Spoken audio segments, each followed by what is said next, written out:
So on setting your goals to achieve them, I think this is actually one of the most important things that we could ever do for ourselves because things don't just miraculously happen. People think that successful people just wake up one day and they find themselves at a point in a position of success. And that's the biggest misconception that everyone can ever have towards success. Because when you speak about success, you speak about an orchestrated event which is obviously yielded by results of consistency.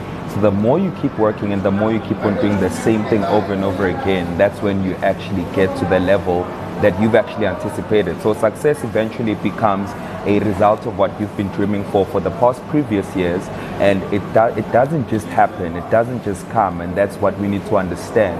Success is when you set targets and you achieve them and you become successful at it.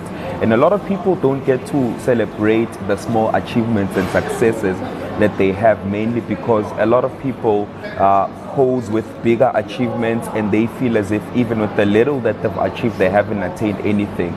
But we need to get to a point of setting targets, and when we hit the targets that we've set for ourselves, then that's regarded as success. So when we speak about being successful at something, we speak about plans that have been set and targets that have been set, and that would obviously be now a point of you succeeding in what you have planned. And that's exactly what I'd like to say for today's episode of Martin Mondays. Happy Monday.